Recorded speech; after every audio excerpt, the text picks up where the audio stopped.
more. Okay, thank you for being here. I'm really excited to come do this. It's something I love talking about. I want to go ahead and set some expectations right now at the beginning. My expectation of you is that we will leave our phones off and underneath our desks unless absolutely necessary. I expect you to take care of yourselves. If you need to use the bathroom, get some more pizza, get a sparkling water, please do that. And I hope that you will ask questions if there's anything that you would like to raise your hand and let me know. Does everyone feel good about those? Any other expectations you feel like we need to set for this 45-minute journey we're about to take? Okay, great. The first thing we're going to do is stand up. And I need you to put your arms out like this. Yeah. Is that what we're doing? Yes. Okay. All right. And then you're just going to like do a little hip thrust that way. Okay. Arms back out. Swing them across the body.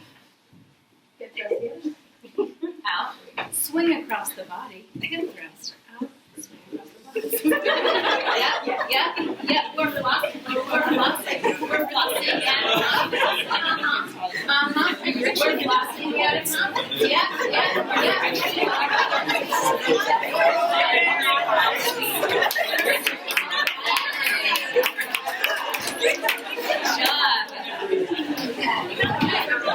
I did that specifically because Eden said she was filming this. So I just want you to know that will be on YouTube.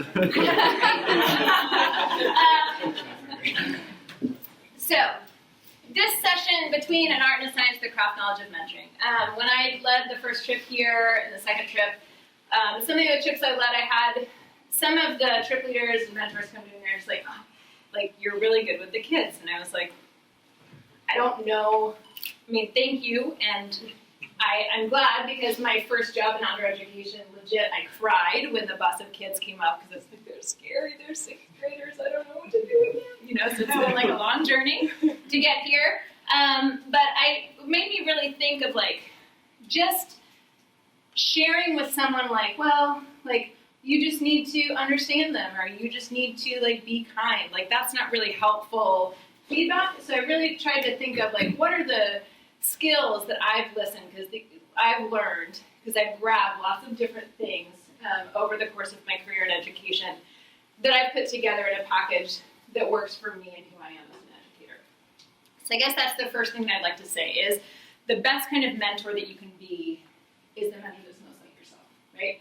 Like, you don't want to replicate, you don't need to replicate what someone else does. Like, it has to fit your personality. So these are just some of the things that I find really helpful, and I'll share them with you, and you can take them and make them your own style. The very first thing is setting the tone, right? Which is what we did. 1, by setting expectations. 2, by getting crazy and doing some flossing, which I hope you guys will take back into your like just adult lives. Setting the tone. This is one of the things that I found so important in middle school, any of the teaching that I do. Naturally, I'm a pretty introverted person, and I feel like I have kind of an alter ego that I've adopted when I am out and working with kids. So a lot of times it's like, oh God, I can't believe it's Monday. I'm just like, hi, how's it going? You know, like the way that you are and your body language communicates everything to the audience that you have. So for your mentees, when you're getting ready to go and like mountain bike, which is something that I am naturally pretty scared to do, think about how you're communicating. Is it like, I don't know if I want to. I mean, obviously, like you went through a process to get here, so probably you're going to be ready to do it, right? This says something different than this, right? This also, I think that some of the things that she's communicating go beyond just body language, right? She is in the outdoors, she has a jacket on, like she looks up, she doesn't have makeup on, right? So like there's also something that she's communicating with that. I think that those things are also really important for mentors to communicate, and I think that these 2 pictures illustrate it really well. This is Cheryl Strait. I don't know if you've heard about Wild. It's now a movie. This was an article that I think Elle, one of those magazines, did on her. And they photoshopped her. And they made her about 25 pounds skinnier, blonder, and with makeup. And she wrote to them and said, that's not the way I look, that's not the way I desire to look, and I didn't give you permission to edit this photograph. There are so many ways that we've internalized what beauty is or masculinity is, or and that's kind of beyond the scope of my training, but I think there are some things that we can do as mentors, just small things that are like, instead of saying, oh, I need to lose 10 pounds, or oh, I'm really glad that I'm doing this hike because then I'll fit in my jeans. Little things of just how you are communicating what is appropriate can really be helpful to students, and letting them see different models of what adulthood is and what it is to be in the outdoors. So some of the things for setting tone: being willing to be ridiculous, brave, vulnerable, whatever first. Flossing, like get up there and floss for them. I think also if you see that there are students that are nervous, you can be the first one to share, right? Like that's the beauty of being the adult in this situation, is that you can change the tone of how things are. You can be the first one to be vulnerable and say, there was a hike that I was on the first trip that I led, and we were heading up this mountain. It was Oklahoma, like it wasn't a super intense backpacking trip. And it was a really hot day. All of us were walking straight uphill, and we were just like, I was really, really struggling. I was like, I can't let them know. I'm the trip leader. Oh my God, like I just gotta keep going. Like I could not really handle it. And so finally one of the mentors was like, I'm sorry, y'all, but can we take a break? And I was like, yes, thank you, me too. And all of the other mentees were like, oh, thank you, we're dying, So like, go ahead and share those things. Those are always good to say, hey, we're human and vulnerable. Explicitly teaching expectations. I found this to be very helpful. When you have mentees, so I will use students and mentees interchangeably because my experience is mostly with students. When you have mentees coming to you, you don't know what the expectations, what the culture of their background is, right? So I think explicitly setting expectations puts everyone on an equal playing field. So even I really like to do that with communication, and sometimes, as nerdy as it sounds, I will do that and I'll model what communication might look like. Your mentees might be even a little bit older than that, but you can say like, so I'd like you guys to talk about what your favorite, thing, how you want to work in groups, and it might look like this. Hey, I really want to do this tonight, and what do you think about that? Oh, what a beautiful idea. Thank you so much for giving me the chance to talk, something like that. Or you can say, the expectation here is that you're including every single person.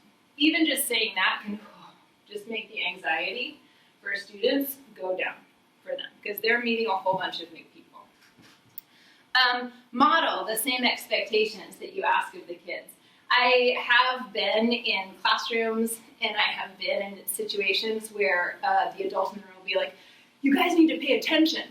And then turn around and be like, so what did you think about this movie? To me, as they're asking their kids to do something different. You can't ask. Kids are the best at, they should be spies and hackers because they're the best at finding little wormholes, right? Any sort of incongruency that you say, they're going to figure it out. So you need to act you need to do the same things that you're asking them to do. Narrate the success. I have found this is something that really changed the way that I taught,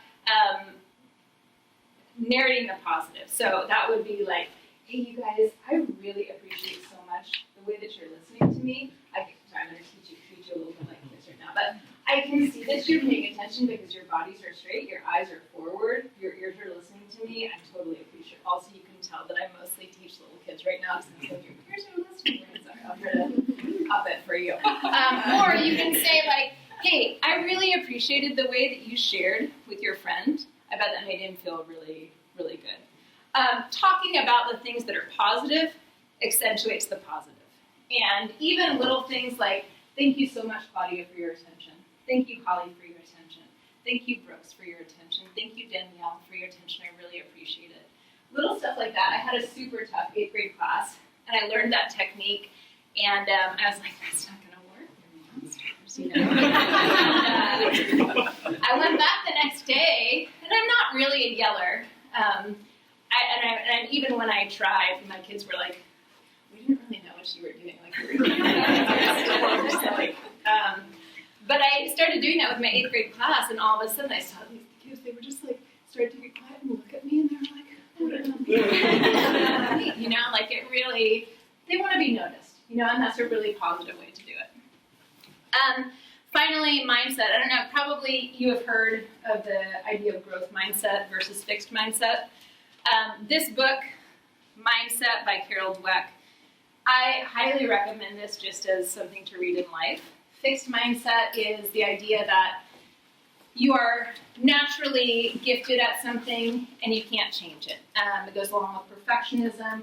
A lot of your high-achieving mentees might really need some coaching on this. Growth mindset is more, the more you try, the better you get. If you want to do something, you can work at it. And it's all about, instead of saying, which this is definitely the way that I was praised as a child, oh, you're so smart. Like, oh, you're so talented, you know? And so then the minute that a kid that's praised that way starts feeling like they're not smart, it becomes like, oh, there's something wrong with me. And so then they move away from that experience, which is why it took me a long time to learn how to belay, because when I started learning how to do it long ago, I couldn't get it. I was like, F this, I'm done, you know? And I had to come back to it. So I think instead of saying, I really like the way you showed persistence. Hey, I saw that was hard for you, and you're pushing through it. That's awesome, you know? That's the kind of stuff, and like that grit, I think that is really great for any avenue that students decide to pursue.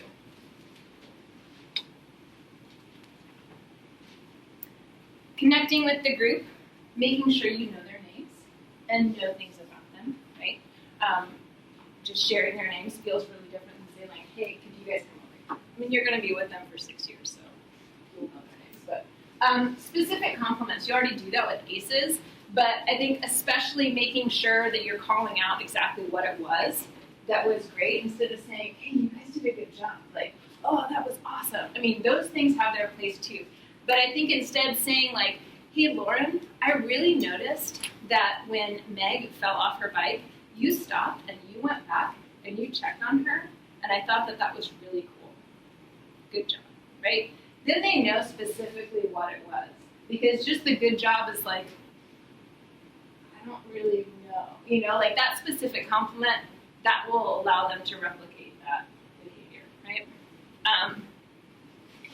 And then the massage stories, oh, this is kind of a nerdy one, but I always feel like I want to make sure that I'm connecting very authentically with students, but it's really, stories are such a good way to connect. So I had another group on that same trip in Oklahoma that was very scared to go to the bathroom in the woods, to go number 2 in the woods. And so I was like, okay, I'm going to tell you guys the story of my friend who didn't go to the bathroom. And he was hiking, and he saw this girl, and she was really cute. And he was hiking with her, and they were hiking together, and like he didn't want to stop, and like he just kept hiking, and you know, like you get really regular when you hike a lot. And so he was like getting ready to hike, and he's about to cross the stream. Pow! It just happened. Like, so you just do not wait. Like, you just need to like listen to your body. That story didn't happen to me. Like that happened to a friend of mine on the way home from high school. Like I transferred into the woods, right? And I feel like those are really good ways to connect with a group of kids. Right? Finding the kid that's the least like you, right? The kid that you naturally are kind of like, oh, I get you. Those are the kids that it's easy for you to hang out with. Find the kid that you're like, oh, I don't know, you know, and then love them more. You know, I think that those are the kids that you need to figure out how to understand. I think kind of by the same token, scan your group. You'll see the kids that are already hanging out together, and you'll see the kid that's kind of like over here. Go hang out with that kid. I mean, you're the grown-up. And that, again, is the beauty of being the grown-up in this situation, right? You're the alpha, and you can change the dynamic of the group. sharing scars, not wounds. I consulted with some of my friends who are counselors on this. I think that along with being authentic is very important, but it's also important to remember that this is their experience, and it's not their experience to carry stories that we haven't resolved ourselves. I think working with kids can bring up things that are kind of, you don't realize that things are coming up. So sharing stories of things that have been difficult that you've already processed through, I think can be appropriate. And I think if you have any questions about it, you can talk to James or Keenan. They would be good guides. But if you're sharing a story, I've been in situations where adults have shared stories with kids and then started crying in a way that made the students feel like they needed to come and comfort the adult. And that's not this. I think that's not the situation that we're trying to create for these students. We want them to feel held because they are having some difficulties, possibly, right? So yeah, I think that's just a good reminder. Group dynamics. I'd like to have, could I have Taylor and Enrique? Could you guys come to the front, please? Thank you so much. I really appreciate how quickly you guys came up. Okay. I would like you to pick the best people in this room to be part of your team. I'm going to pick the people I know and who are in the group. Is the one that we did together in the new mentor training. So I know we worked well together. So Brooks. Okay, pause. That was just a... You were going with it. How did that, was there maybe just a moment of anxiety, both for you and for you, when you were being picked or needing to pick? You don't didn't really want to, right? I thought the easiest way to fit as few people as possible was to go to an existing group. Yes, exactly. Beautiful. Thank you very much. I think that if you, as a grown-up, can be in charge, at least for the first year, of grouping your kids. Because what's going to happen is that the kids that feel really strong and social are going to be like, I want you and you and you and not you. You know what I mean? That way, no one has to worry about it. And I realized that even when I was in grad school, and one of our professors was like, "Okay, go pick your own groups." I was like, "Oh my God, I mean, it lasts." So, thank you. Yeah. Quiet voices and loud voices. Raise your hand if you identify as an extrovert. Okay, beautiful. In your groups, you will have the kids that if you say, "Hey, raise your hand if you want to," "Hey, do you guys want to?" and you get all those kids come to the front, scan again and watch for the kids that are not coming forward. And you may need to say, "Hey, Jeff, I haven't heard from you in a while. What do you think about this?" Right? And I know for myself, but I also know from students that if you are shy to share your voice, having someone call out and say, "Hey, I'd really like to know what you think." Another way that you can do that, if you have kids that are always raising their hand, you could say, "Hey, Danielle, thanks so much for raising your hand. Could you pick somebody that you haven't heard talk very much today to share what they think," right? So then you kind of like divert the, "Hey, I want to be," and maybe even build some social skills in them. Circling. Getting into a circle means everyone's equal, right? And everyone can see what's going on. I think that is one very small thing that you can do if you're going to say something important, making sure that everyone has equal access. So circles, I'm a fan. Sheep bonding. I think a good example is how it feels really good to gossip even about that person at work who's just like, kind of like, just gets on your nerves. You're just like, "Oh my God, I can't believe what Billy did today." Ugh, Forming like an alliance in counterpoint to one other person is bonding, and it feels good, and it's short time. It's short term. See if you can avoid that. And I think watching for how students are doing that too, interrupting it when it's happening, and helping them develop some different ways. One of which might be games. A good game that we can play. Yeah, let's do it. Okay, everybody, let me explain first. I'm gonna set the expectations. This is a really good game that you can play, pro-social game. Does everyone know how to play rock, paper, scissors? Okay, so this is what we're gonna do. We're gonna do rock, paper, scissors, and then shoot. Whoever wins, you advance. Whoever doesn't win, you become that person's cheerleader. Okay, does that make sense? Okay, so this is a really good game, and it's good because I've been talking for a really long time, which is also something you want to do, and not modeling like appropriate things. All right, so everyone stand up. Fine. Do you know this game already? I played it last week. Yes, you're gonna be a great cheerleader. Okay, good. All right, ready? Find someone and go. All right, wait.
So that's one game, and I know there are lots of others, but those are fun, easy things, especially something like that you can throw in there and raise the energy of a group if necessary. And then some really great bonding happens when you have an element of danger or challenge. This is also something I learned in grad school, and I was like, aha, that's why the Bachelor works. I love you, right? So that you're already going to be doing challenging experiences together, and that is going to promote some really beautiful bonding. Resolving issues. There are a couple of things that I think are really important with resolving issues. One of the things that you can do if you have a student who is talking or a mentee who's talking, you can just kind of walk over close to them, and be like, kind of close to them and just be like, so one of the things that I was thinking, Enrique, thank you so much for your attention, right? Like, kids don't really want to keep talking if you get close to them. So that can make a really big difference. But always try to resolve quietly. Instead of like, hey, I told you to blah, blah, blah, right? That feels like, ooh, ooh. Instead, you might want to say, hey, Jamie, could you put your phone away?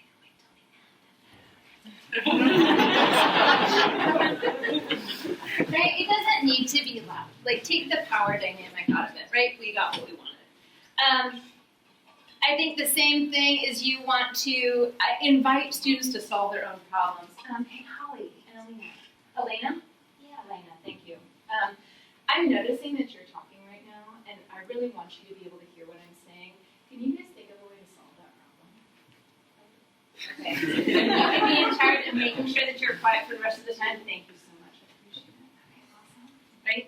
You can ask them to be in charge of solving it. And mostly kids are just like, okay, maybe we won't sit next to each other. I'm like, yeah, that's a good decision. Good job. You know? Making sure you're jumping in. If you notice that there's some like social stuff going on in your group, jump in quickly, jump in early. before it blows up. If you have a mentor, this is good where you can, mentors all have different kind of like strengths, right? So if you have a mentor that's very good at noticing like the small disturbances in the force, then that's a good person to kind of put on like, hey, I think we need to check in with this person, or like, hey, I think we need to not group these people together. I accidentally called Annalise Emily. So things like that, admit it with a sincere apology. That's something that I feel like as a teacher, I didn't realize, like there was this kind of idea of like, you're never wrong, like don't admit mistakes. It's like, I don't know, but they know I did it, right? So I got a lot of traction out of saying to students, hey, I'm really sorry I got that wrong. You can call me Bob once and get my name wrong, okay? And then we'll be even, right? Or I had a class one time that it was allergy season and I felt miserable and they just would not be quiet and I slammed the door and I yelled at them and they were just like, wouldn't look at me. The next time I came in and I'm sorry y'all, I was feeling really bad yesterday and I couldn't get through what I wanted to get through. It was really stressing me out because I want you to learn this stuff and learn it well, and I apologize. Do you guys accept my apology? Right? Because it's not never having conflict, it's the quality of our repair after that conflict and coming back together.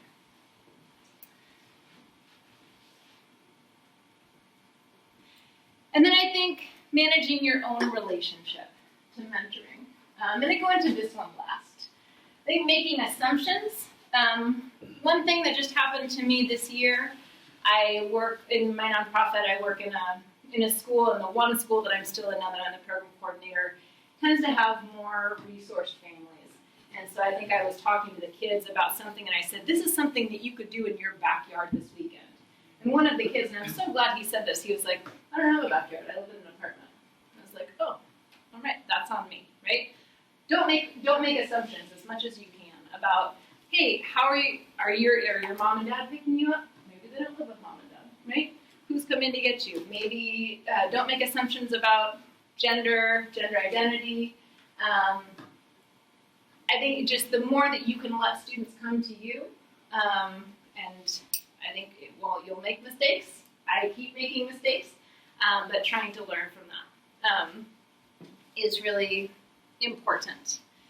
Being consistent, and I think as mentors, deciding on what your plan is and being consistent with that. If you have one person that you're asking to do one thing and nobody else is required to do that, that comes across. If you have one mentor that's like, go ahead and eat the s'mores for breakfast, and everyone else is like, do not eat them until you have finished all of your rice and beans, right? Like that, kids will find that, and it is also destabilizing. It feels like no one's driving the ship, right? Make sure that you have a consistent message. These kids, I heard somebody say this about kids coming to this program, and they were just like, it was a joke, but they were saying like, you can't deny these kids anything, they have nothing. And I was like, I don't know, that's a little, it's a power dynamic, right? So I think, again, with that, not making assumptions about who these kids are, and really thinking of like, you're here to connect with them. So as much as you can, just get on a level, and just like figure out who they are as people. Making sure that I'll mention this one too, Savior Complex. I just started did a workshop. It was just a 3-part workshop through an organization called the White Women's Anti-Racist Alliance. And it was incredibly eye-opening and valuable to me. And I would encourage you, if you are a white mentor, you're likely to be working with non-white mentees. I think that any research you can do about whiteness and how that is going to interact with your working with non-white mentees is helpful. All of that work that I did in that session was like just scratching the fingernails, so I'm not really qualified to talk about it, but it felt good to know that I can become better just by doing internal work myself and educating myself. One resource that I have found is I think it started as an Instagram campaign. There's an author that wrote a book called Me and White Supremacy, talking about white supremacy values. Even if you don't think of yourself as, like I don't, think of yourself as someone who aligns themselves with white supremacy. There are a lot of things that just kind of are in the mental schema of our society that are invisible. And the more that we also can work towards dismantling that, I think that's very powerful to be what I think can be called a liberated gatekeeper. And it's very heavy, but I feel like it's worth looking into. But finally, restore yourself. Working with sixth graders is hard, and they're smelly sometimes. And so make sure that you are doing what you need to do to take care of yourself, and managing your own relationship to the outdoors and to being in groups so that you are ready to come and just have an awesome time. I really feel like the times that I have been out with these kids have just been, and they're just such fun guys. I'm so excited for you and this relationship that you're gonna have. And that's all I got. Thanks so much.